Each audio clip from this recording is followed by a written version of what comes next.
Sue Stockdale, and welcome to the Access to Inspiration podcast, the show where you can gain inspiration from people who may be unlike you.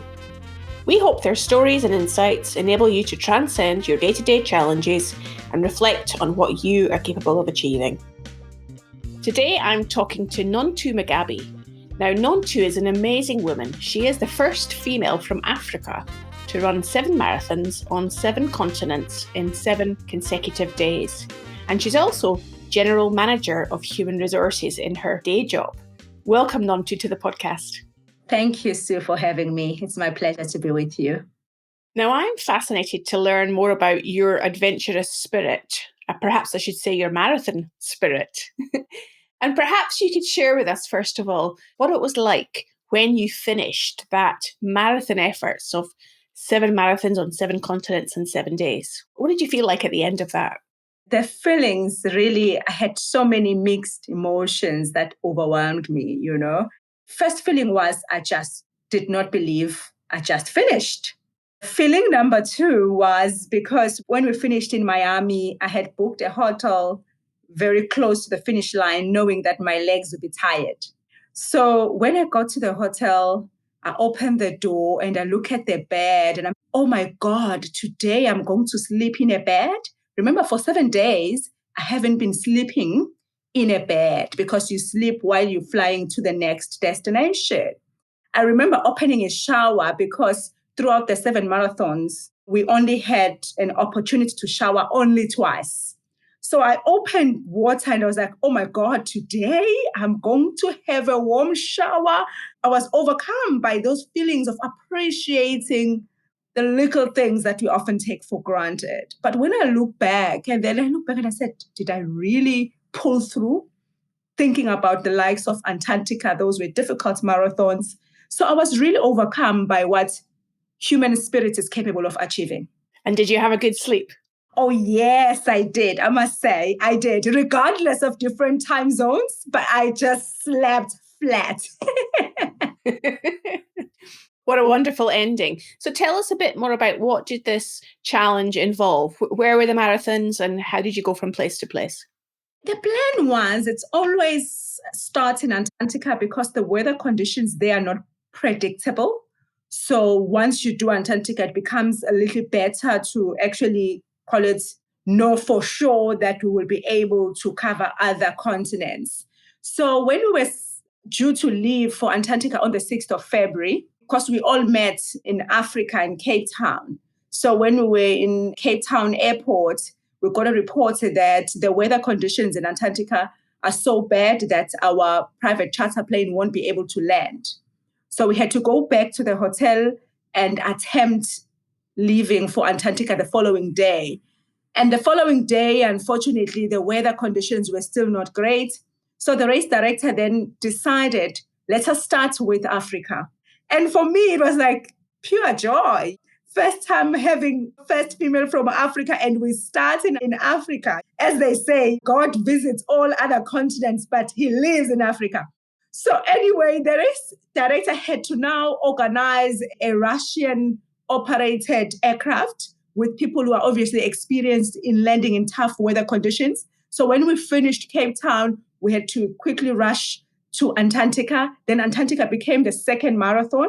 Thereafter, we went to Australia, Perth. After Australia, Perth, we then went to Asia in Dubai. After Asia, Dubai, we went to Europe in Madrid, in Spain. And thereafter, we went to South America in Spain in a city called Fortaleza. And then we concluded our adventure in North America in Miami. That's quite a series of marathons to have to undertake, and in quite different temperatures, I imagine, as well. That's correct, yes. And that also brought its own challenges. To your point, you leave Antarctica and you fly back to Cape Town to change flights so that we can get back to our dedicated plane that will cover us for all the continent, and having to fly to Australia, which is quite warm. Having just completed Antarctica was quite a thing. And obviously after Australia, we went to Dubai, which is also very warm. So it was quite adjusting to different time zones, also flying long hours, compromised sleep. it makes it more physical challenging more than anything else. So how did you come to believe that you could do it? If somebody asked me to participate in that, I'd just say, well, I can't possibly do that. What made you believe that you could do it? So truth is, you can never know 100% that you can do it. You just got to get to a point where you actually don't demonize fear. You do things afraid. You experience both emotions of courage and emotions of being nervous. And you accept them as deeply human as they are, because they are deeply human. So first, for sure, believe in yourself. And number two, it's about understanding that courage, like Brené Brown puts it beautifully, it's actually not about winning or losing. So I got to a point where before I registered for the race, I was like, am I sure? Am I sure I can do that? And then I got to a point where I said, I don't need to be sure. Courage is not about finishing these marathons or not. It's about showing up. And right now I'm deciding to show up. Once you see it as an opportunity just to show up, then you just do that. You show up. I love that mindset that you have. Just get on the start line, and in a way, the rest will take care of itself. Yes. Tell us a bit about your background, where you grew up, and was running part of your life then? Or did you come to running later on in your life? I actually grew up in a deep rural village of Umseleni. So that's where I did all my primary school and high school.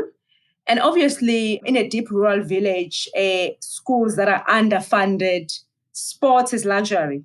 It's just not mentioned, when you don't even have school books, you don't even have enough teachers. In one classroom, there's like over 100 of you. So thinking of sports, oh my goodness, who's going to supervise you for that sport? No one's got time for that. So when I was young, I was not involved in sports at all. And after my schooling in Seleni, then I was fortunate to get a sponsorship to go and study. And then I went for my studies up to master's level. I finished, and then I qualified as a psychologist, and I went and worked for South African Breweries. And thereafter, I went to Rio Tinto. That's when I started exercising. And really, it's amazing because a journey of 1,000 miles really begins with one step.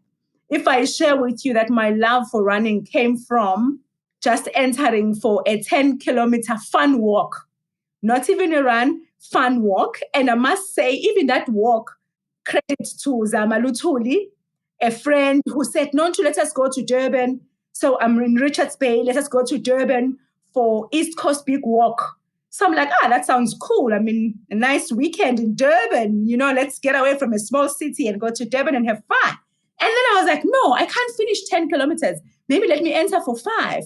And then she said, no, come. You will have a lot of fun. You won't actually fill the kilometers. And needless to say, she was right. I enjoyed it so much that when I finished, I started to adopt a healthy lifestyle whereby every morning I wake up and exercise.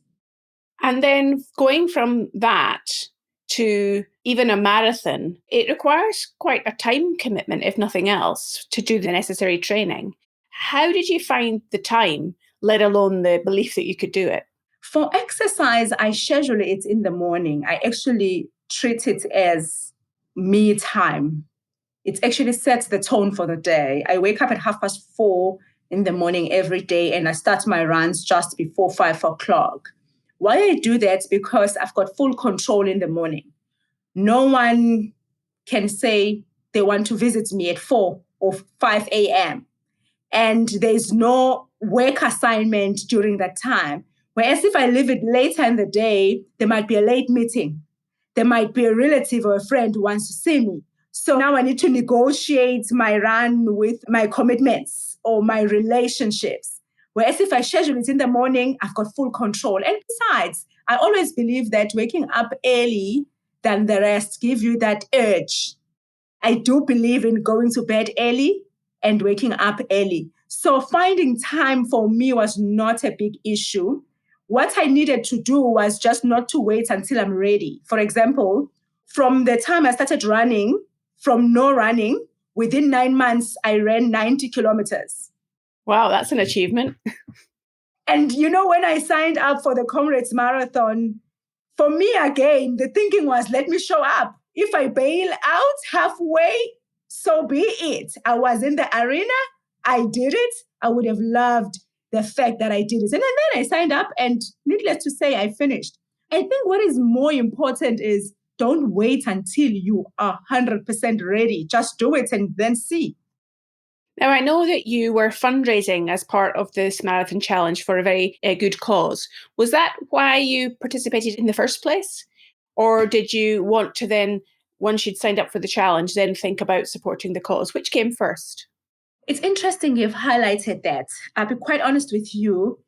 In 2018, I did 100-mile, 160-kilometer non-stop race to celebrate my 32nd birthday.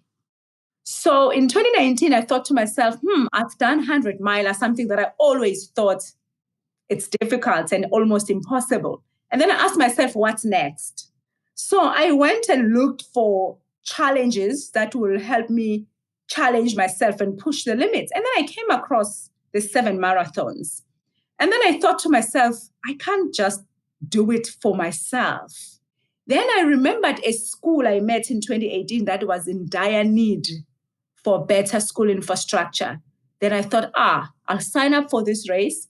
I'll get to satisfy my adventurous spirit, but also I'll get to change people's lives. And that for me was just a beautiful combination. So there's a kind of bigger purpose. You get the personal satisfaction and you're helping others as well. Absolutely, yes. It's fulfilling for me. It's fulfilling for others. So cheerful giver, cheerful receiver, everyone is full of gratitude. It's a win-win all round there. Yes. How has your success inspired those that you work with, Nontu, in your day job?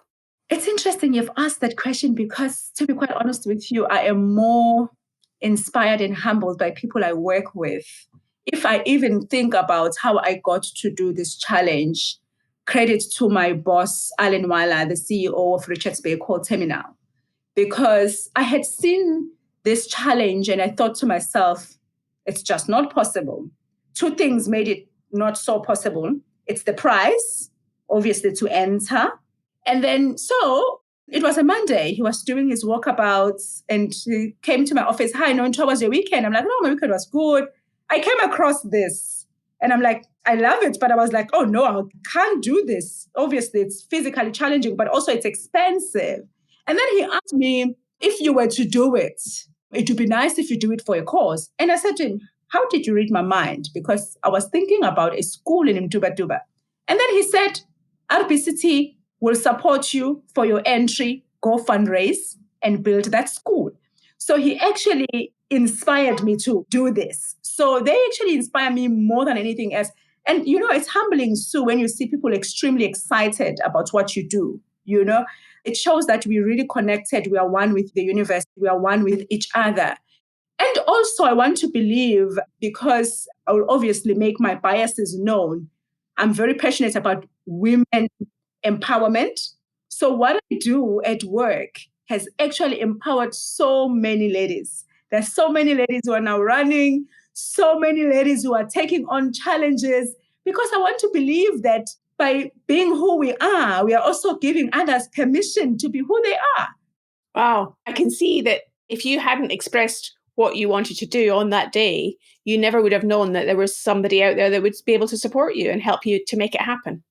Absolutely. And that day, Sue, it showed me one thing, that all dreams are possible.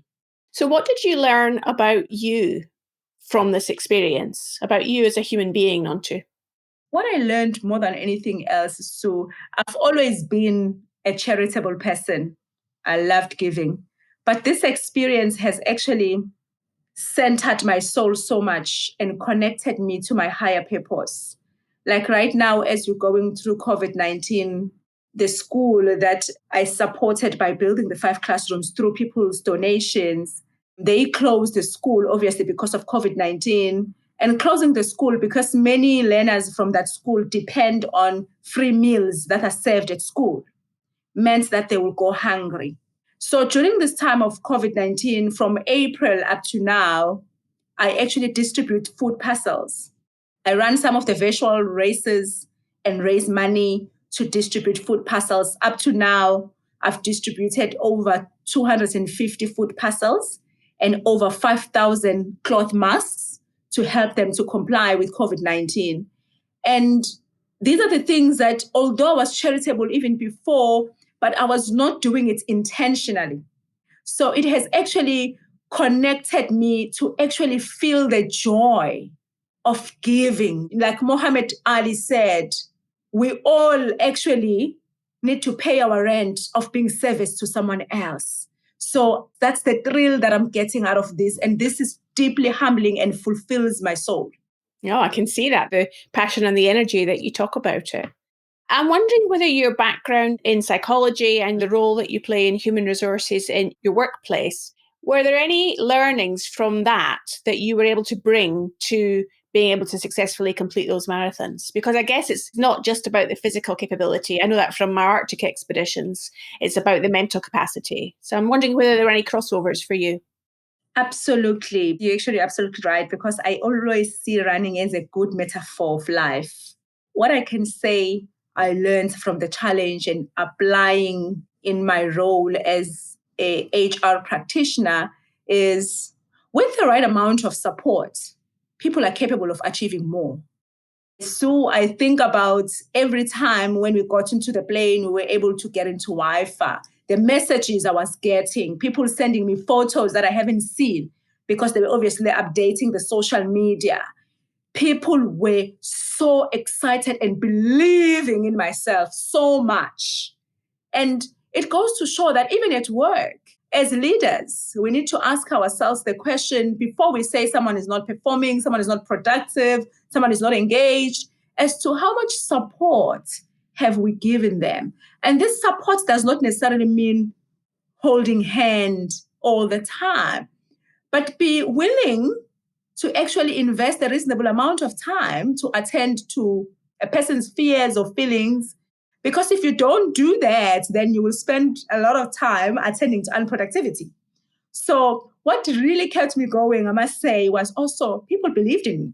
Even when the going was getting tough in Antarctica, I was like, no, I cannot disappoint myself. I cannot disappoint people. They have faith in me. The second one is preparation is key for success. Prepare for what's coming. Because I'll be honest with you, yet I had to be on a very robust training program. Per month, I was averaging about 550 to 600 kilometers to train my body to cope with fatigue and train my mind to keep going even when I don't feel like. So preparation is very important. Sometimes we talk about you overlooked for promotions, but maybe it's because you don't prepare. The third one is own your story and own your craft. Have the courage just to show up. Have the courage to do that presentation. Have the courage to raise your hand and say, I'm ready for that assignment. I can do it. Give it to me. So yes, do not wait for the time when you are 100% ready. Just show up, rock up. You'll be amazed by the outcome. And I think that also goes with the earlier point you were mentioning about providing support, because showing up can as much be about providing support for somebody else as it is for showing up and having courage to do things for yourself. Yes, yes. And that encouraging voice, when you see Nontu struggling to own her story, Sue whispers in Nontu's ears, you can do it, go. Because support does not necessarily mean money, does not necessarily mean a lot of time. It just means being able to actually encourage the heart. I love that phrase that you said there. I can just see how that resonates with people and encouraging the heart. So after such an amazing challenge, a life-changing experience, I imagine, what's your next challenge? How have you taken that learning and utilized it further? Or have you said, well, that's it, now I can put my feet up and do nothing else? It's almost impossible not to do another one. But for now, I'm focusing on finishing the building. The building should be completed in November.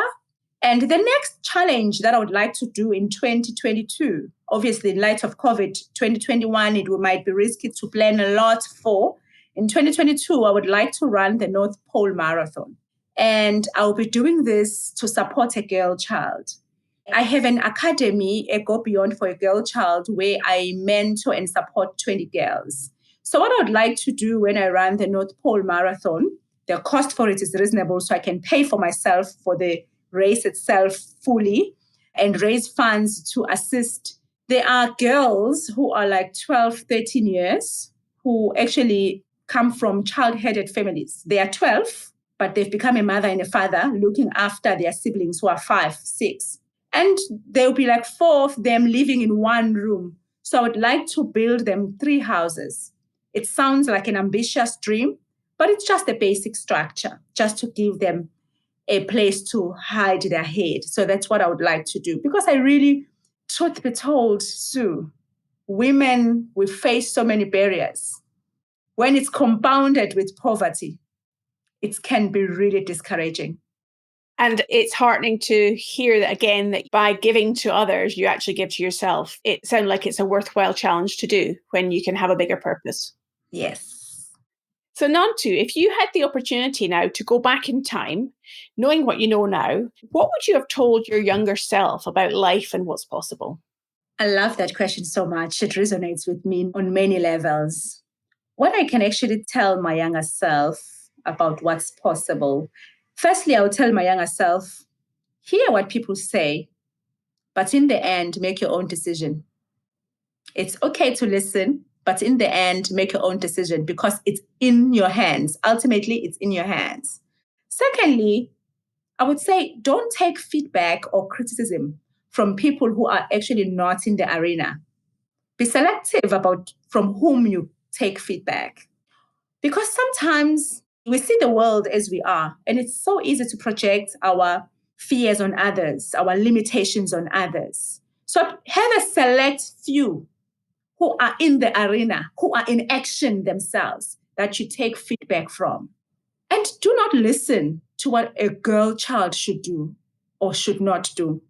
As you grow up, you are told many things around what a girl should behave like or what a girl should not behave like. No.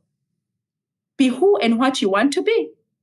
It's been really fascinating to hear about the success that you had and what it took to achieve that success. How can people find out more about you if they want to look on social media? They can check me out. I'm on Facebook as Nontuthuko Mgabhi. That is Nontuthuko Mgabhi, Mgabhi. People who wish to support the causes I'm doing, they can send an email to nontu.mgabhi@icloud.com. Fantastic. Also visit the website on www.gobeyondforachild.com. Those wise words there, Nontu. It's been a real pleasure to speak to you. Thank you so much for your time today. Thank you very much, Sue. Well, I hope you enjoyed listening to Nontu talk about her marathon challenge and what she had learned from it. Please connect with us on social media to keep track of what's coming up. You can find us on Instagram and Facebook if you look for Access to Inspiration. Next week, I'll be talking to Vinay Chandra, founder and CEO of High Peak Software, based in India and the USA, about what he has learned from being a serial entrepreneur. So I hope you can join me then.